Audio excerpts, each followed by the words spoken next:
Maintenant, j'aimerais vous poser une question. Ça, c'est quand la femme, elle allume. Vous êtes d'accord que la coutume, dans toutes les maisons d'Israël, c'est d'une façon générale, c'est que la femme, elle allume.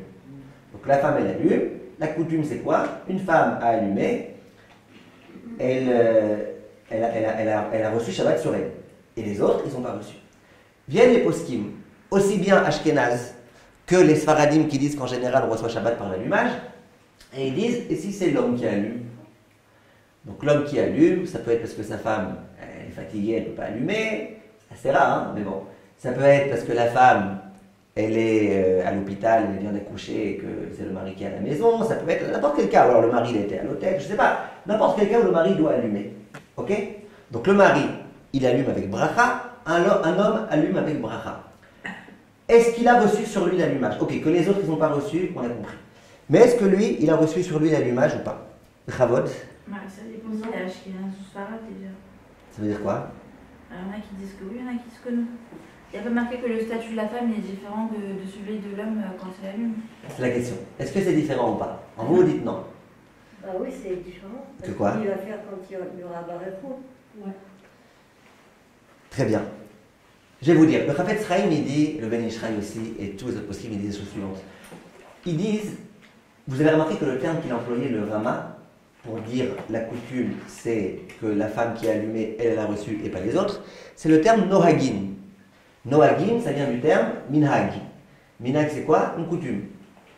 Maintenant, il y a un principe dans la halakha, on revoit souvent ce principe, c'est que quand est-ce que tu peux établir une coutume?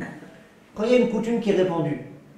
Quelque chose qui est très répandu, c'est l'habitude, ça se passe dans toutes les familles du monde. Tu peux dire, la coutume c'est comme ci et pas comme ça.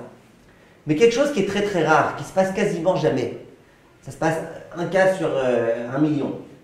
Est-ce que tu peux dire, là il y a une coutume? Imaginez, je vous pose la question, d'après la coutume marocaine, comment un homme il demande pardon à sa femme? Il ne demande pas. Tu vas me dire, oui, mais s'il demandait, ouais, d'accord. Donc, l'allumage des Nerot Shabbat, c'est exactement la même chose. Puisque l'homme, il n'allume pas, donc, il n'y a pas de coutume. Donc, ils disent les poskim, aussi bien Ashkenaz que Sfarad, je vous répète, un homme qui allume les Nerot Shabbat, il ne reçoit pas sur lui. Alors, vous avez dit Madame Dahan, parce qu'il recevra quand il fera cette fille-là, très bien, c'est joli ce que vous dites, c'est bien.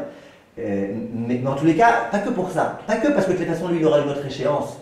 Parce qu'une femme aussi, on pourrait très bien lui dire, tu pries à tu auras une autre échéance. Non, parce que c'est pas la coutume. Pas plus compliqué que ça, c'est pas la coutume. Comme les hommes ils n'allument pas, il n'y a pas de coutume qui a été établie à propos des hommes, donc c'est pas la coutume. Donc il allume. Ouais. Donc il allume et il rentre. Enfin, il ne fait pas rentrer Shabbat. Et donc, encore une fois. Bah, il allume parce qu'il n'y a pas sa femme dans l'exemple et il ne fait pas rentrer Shabbat. Enfin, il ne prend pas Shabbat sur lui. Le fait qu'il ait allumé, ça ne l'oblige pas à prendre Shabbat sur lui. Et même là, le Ben Ishraï dit, et aussi le Chafetz Chaim, mais c'est mieux quand même qu'il pose la condition. C'est quand même mieux. Ça veut dire, s'il n'a pas posé condition, on lui dira t'as pas reçu Shabbat sur toi. Tu veux aller après à la synagogue en voiture, tu veux allumer une cigarette, t'as encore le droit. J'ai une D'accord? question.